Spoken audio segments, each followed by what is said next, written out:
ایک قدم کی نہیں، دونوں کی بات ہے، ایک بار کا تقاضا نہیں، بار بار کا ہے۔ فرمایا جبریل میرے نبی کے قدموں سے لپٹ جاؤ اور ان قدموں کے بار بار بوسے لو۔ کافوری ٹھنڈے ہونٹ نبی کے قدموں سے مس ہیں۔ میرا وجدان کہتا ہے کہ جب یہ کافوری ہونٹ حضور کے تلووں سے مس ہوئے تو آرزو ضرور مچلی ہوگی کہ یا اللہ ابھی تیرا نبی بیدار نہ ہو، میں جی بھر کے ان قدموں کے بوسے تو لے لوں۔ نہ جنت کی کلیوں میں دیکھا مزہ جو محمد کی تلیوں میں دیکھا۔ حضور کے پاؤں چومے۔ یہاں ازالہ بھی کرتا چلوں، کچھ لوگ کہتے ہیں جبریل استاد ہے اور حضور شاگرد ہے۔ اس اجتماع میں بہت سارے بچے بھی بیٹے بیٹھے ہوں گے، والد بھی ہوں گے، اساتذہ بھی ہوں گے، تلامذہ بھی ہوں گے، تو مجھے بتائیے بیٹا باپ کے قدم چومے تو اعزاز کس کا ہے؟ بیٹے کا ہے۔ شاگرد استاد کے پاؤں چومے اعزاز کس کا ہے؟ شاگرد کا ہے نا۔ مرید شیخ کے پاؤں چومے اعزاز کس کا ہے؟ مرید کا ہے۔ وہ کہتے ہیں نا ہاتھ چوما تینوں پیڑ پیندی۔ کچھ لوگوں کے لیے یہ شعر ہے کہ ہاتھ چوما تینوں پیڑ پیندی، دل چاہندا چوما جتیاں نو۔ ہم اللہ والوں کی جوتے بھی چوم لیتے ہیں، اعزاز اس کا ہے جو چوم رہا ہے۔ تو معراج کی شب اس بات کا فیصلہ ہو گیا کہ جبریل استاد نہیں بلکہ حضور کے در کے خادم ہے۔ الف لام میم یہ راز و نیاز کی باتیں ہیں، اللہ جانے یا اس کا رسول جانے۔ علماء نے اس سے کچھ مرادیں لی ہیں۔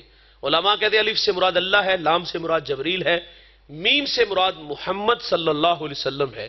یہاں الجھاؤ پیدا ہوا، اللہ الف سے شروع، محمد میم سے شروع ہوتا ہے، جبریل تو جیم سے ہونا چاہیے تھا، یہاں لام سے جبریل کیوں کہا گیا؟ علماء کہتے ہیں یہ قرآن محاورہ عرب کے مطابق اترا ہے۔ عرب والے جب ناموں کو اختصار سے لکھتے، جو آقا کا نام ہوتا اس کے نام کا پہلا حرف لکھتے اور جو خادم ہوتا اس کے نام کا آخری حرف لکھتے۔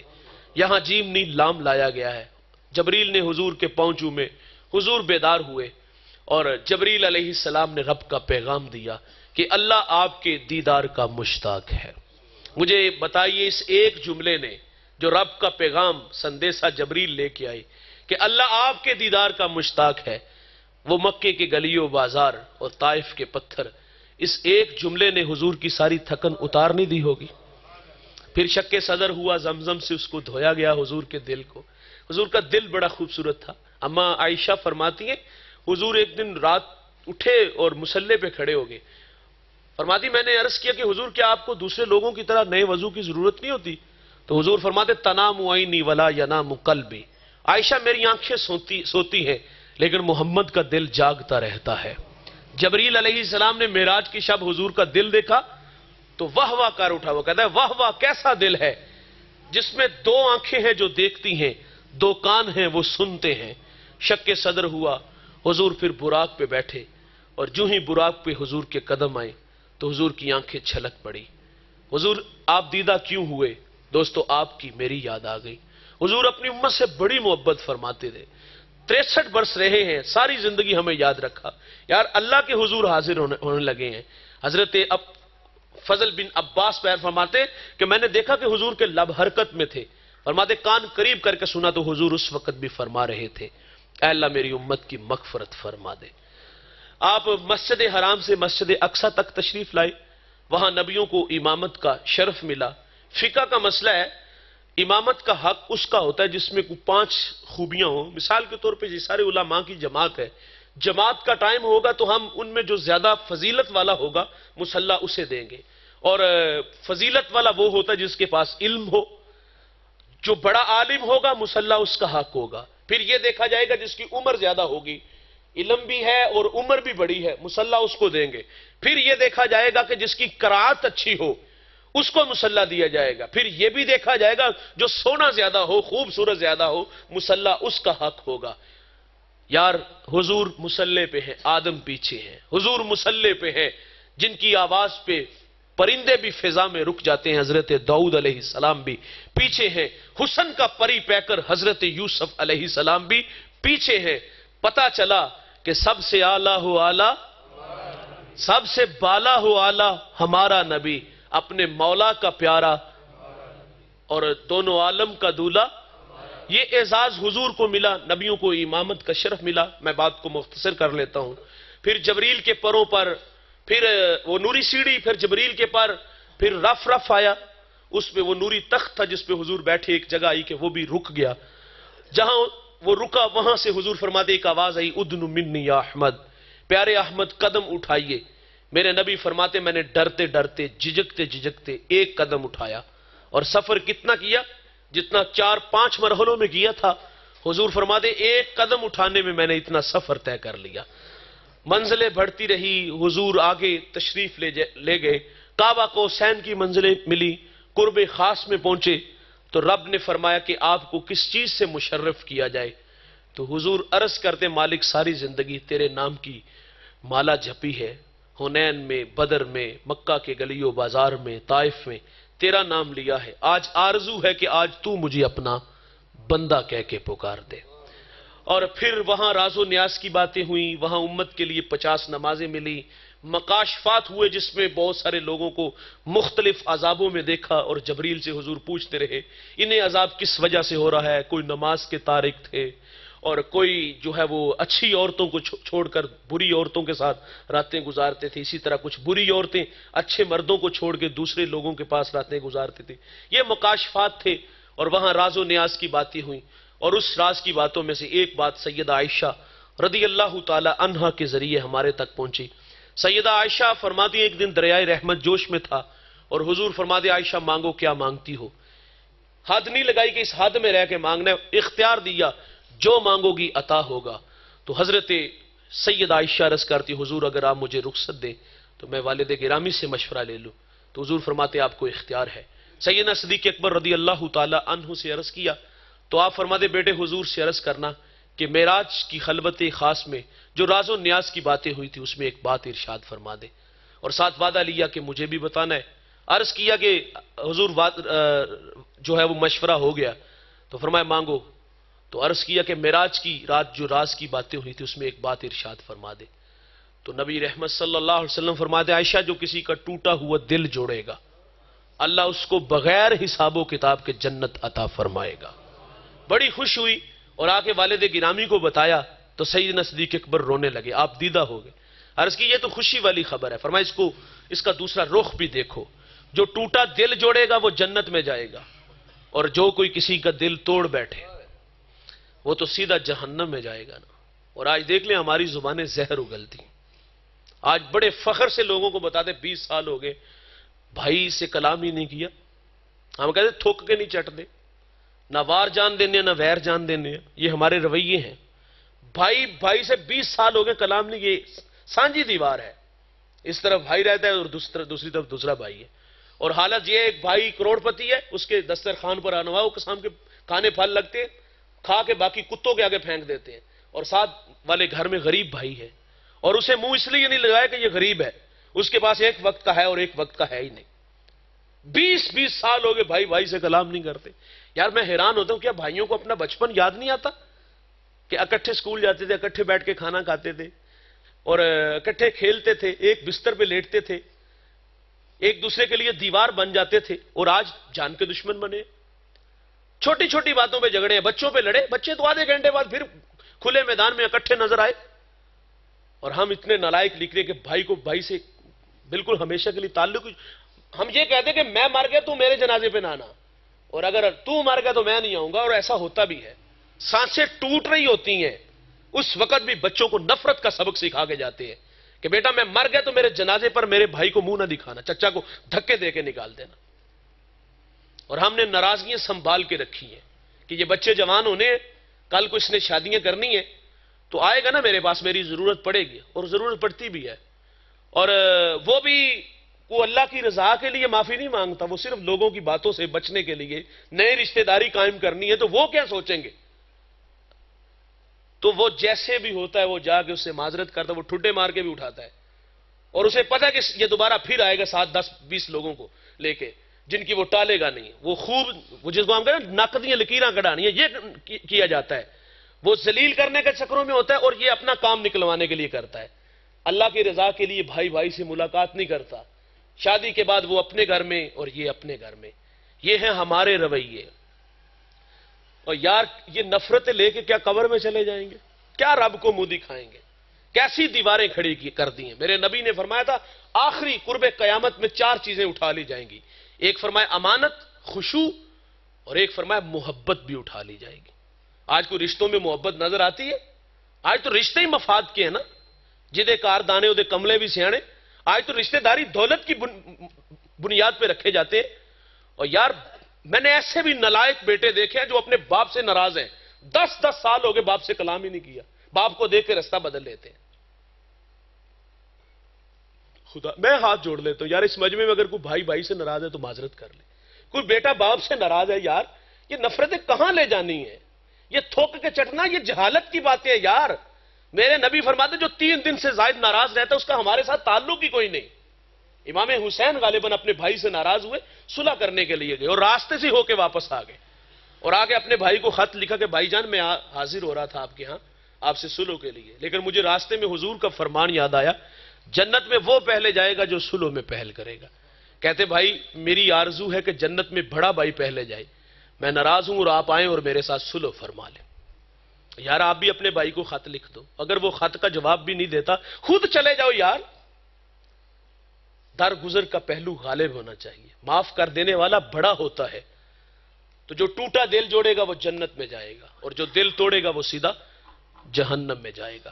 اور آخر پہ عرض کروں گا، میرے نبی صلی اللہ علیہ وسلم نے نماز کی حوالے سے وہ 50 نمازیں ملی، تو راستے میں وہ ملاقات ہوئی حضرت چھٹے آسمان پہ موسیٰ علیہ السلام سے، تو عرض کیا کیا ملا؟ فرمایا 50 نمازیں۔ کہا میری امت 2 نہیں پڑھتی تھی، اور ان کی نماز بھی بڑی مختصر سے تھی، یہ 50 کیسے پڑھیں گے؟ آپ عرض کریں کہ اس میں کمی کی درخواست۔ حضور 9 دفعہ گئے، 5 رہ گئے، تو عرض کیا حضور ایک دفعہ پھر حاضر ہوں، تو حضور فرماتے اب اللہ سے حیا آتا ہے۔ اذان سن لیں۔ اللہ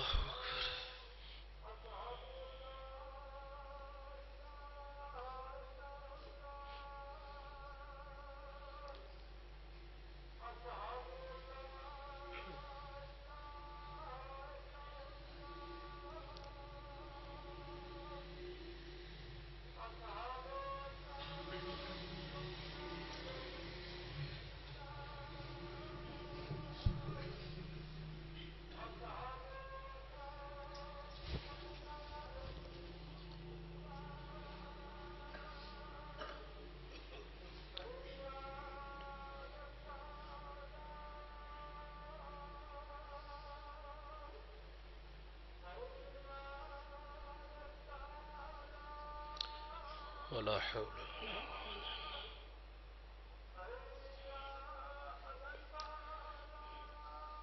ولا حول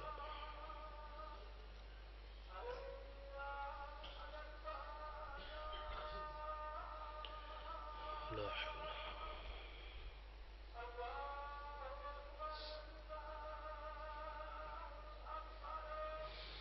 اللہ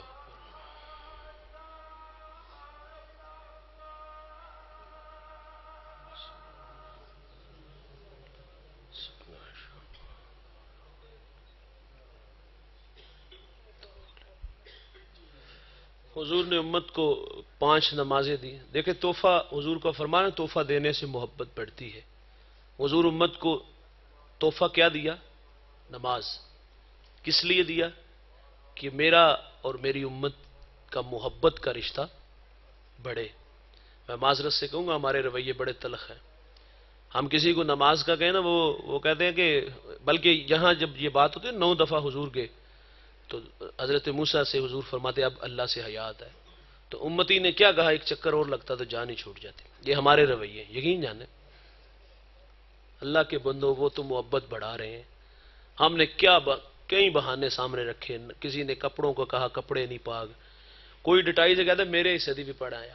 بھائی یہ حکم نہیں نا ہے، اگر آپ کے حصے کی پڑھنے کا ہوتا تو شاید کہ ہم پڑھ لیتے، بھائی کوشش کر کے 4 فرض آپ کے حصے کے پڑھ لیتا۔ وہاں تو عمل اپنا کام آنا ہے۔ اگر نماز پیشانی میں سجدے نہیں ہوں گے تو اللہ کے سامنے ہمیں شرمندہ ہونا پڑے گا۔ اللہ بروز قیامت فرمائے گا مجھے سجدہ کرو۔ اس دن جو ساری زندگی جھکتے ہوں گے نا، اذان ہوئی اللہ کو سجدہ کرنے آگے، اس سجدے کا اپنا ہی مزہ ہوگا جب اللہ فرمائے گا مجھے سجدہ کرو۔ لیکن وہ لوگ جنہوں نے ساری زندگی نہیں سجدہ کیا وہ کہیں گے چلو آج ہی اللہ دی مان لینے، لیکن اس دن باوجود چاہنے کے دوستوں سجدہ نہیں ہو پائے گا، کمریں یوں اکڑ جائیں گی، اور بے نمازی اللہ رسول کے دشمنوں کے ساتھ کھڑے ہوں گے، اور انہیں داور محشر قیامت کے دن رسوا کرے گا۔ امت کو نماز میرے رسول نے دی، اور آج ہم نے اس تحفے کی قدر بالکل بھی نہیں کی۔ آج کی اس بزم میں وعدہ کرو کہ ہم اللہ کے حضور 5 وقت جھکا کریں گے، اس کے حضور نیاز مندیاں پیش کریں گے۔ یار جس طرح ختم کے ایک اعلان پر سارا وڑیچا والا جمع ہو جاتا ہے نا، ناراض نہیں ہونا، ہو جاتا ہے، آنا چاہیے، مسنون ہے، آنے سے غم کم ہوتے ہیں، غم کی شدت کم ہوتی ہے۔ لیکن دوستو ایک پہلو یہ بھی ہے کہ ختم کے ایک اعلان پر پورا گاؤں جمع ہوا ہے، اور اللہ 5 وقت بلاتا ہے، نماز فرض عین ہے، وہاں کسی کو پرواہ بھی نہیں ہوتی۔ آپ جنازے میں دیکھ تو لوگ پہلی صفوں میں کھڑے ہونے کی کوشش کرتے ہیں، حالانکہ ثواب پچھلی صفوں میں زیادہ ہوتا ہے۔ پہلی صفوں میں کیوں کھڑے ہوتے ہیں؟ تاکہ اہل خانہ کو پتہ چل جائے کہ ہم بھی تشریف لائے ہیں۔ یار یہاں اس لیے کھڑے ہوئے کہ اہل خانہ کو پتہ چلے، یار مسجد میں اس لیے آیا کرو کہ رب کو پتہ چلے کہ ہم آگے ہیں، تو نے کہا ہے تیرے حکم پہ ہم نے گردنیں جھکا دی ہیں۔ رب کو منہ دکھانا ہے اس نیت سے کہ میں نے مالک تجھے منہ دکھانا ہے، اور منہ دکھانے کے قابل تو ہو سکوں۔ تو اللہ تعالیٰ سے دعا ہے اللہ ہمیں 5 وقت نماز کی توفیق عطا فرمائے۔ اول آخر درود شریف، سورہ فاتحہ 3 دفعہ، سورہ اخلاص پڑھ لیں۔ آپ کے اس گاؤں میں ایک بہت بڑا حادثہ ہوا، اللہ اکبر۔ وقار الحسن چشتی صاحب دکاندار، چھوٹے چھوٹے ان کے بچے اور والدین بھی اس وقت بستر علالت پہ ہیں، اور آپ کے گاؤں سے ہی ہیں، تو اب ظاہر ہے وہ آپ کے گاؤں کی بیٹیاں ہیں، ان کا خاص آپ لوگ خیال رکھیے گا۔ یتیم کی کفالت کرنے والے کے لیے وعدہ جنت ہے، فرمایا جتنے شفقت سے جو ہاتھ رکھا جاتا ہے، جتنے بال نیچے ہوں گے اتنا ہی اجر نصیب ہوگا۔ تو ظاہر ہے وہ باپ کی کمی تو کوئی بھی نہیں پوری کر سکتا، لیکن آپ اپنی محبتیں ان بچوں اور ان کے بوڑھے والدین کے ساتھ ضرور جو ہے وہ ساتھ رکھیے۔ اللہم صلی علی سیدنا و مولانا محمد وآلہ واصحابہ وبارک وسلم۔ اے اللہ جو کہا سنا ہم سب کو عمل کی توفیق عطا فرما، سب کو دائرین کی سعادتوں سے مالا مال فرما، قدم قدم پر حسنات عطا فرما، زندگی شان کی موت ایمان کی عطا فرما۔ میرے مالک عزیزم جو اس دنیا سے چلے گئے بھائی محمد وقار الحسن چشتی صاحب، اے اللہ ان کی مغفرت فرما، ان کی قبر پہ کروڑوں رحمتوں کا نزول فرما، قبر کو ٹھنڈا منور خوشبودار بنا، اچھے اعمال قبول فرما، اگر ان سے کوئی غلطی سرزد ہوئی ہو تو اپنے کرم سے معاف فرما، ہماری دعائیں ان کے حق میں مستجاب فرما، پاسماندگان کو صبر جمیل اجر عظیم عطا فرما۔ اے اللہ ان دکھی بچوں کی اے میرے مالک خزانہ غیب سے مدد فرما۔ اے میرے مالک اس مشکل گھڑی میں سارا گاؤں ہی تقریباً ان کے دکھ میں شریک ہے، اے اللہ بارے دیگر تیرے حضور دست بدعا ہوں، اے اللہ ان کی مغفرت فرما، جنت میں گھر عطا فرما، قبر کو ٹھنڈا منور فرما۔ صلی اللہ تعالی علی النبی الامین وآلہ وصحبہ۔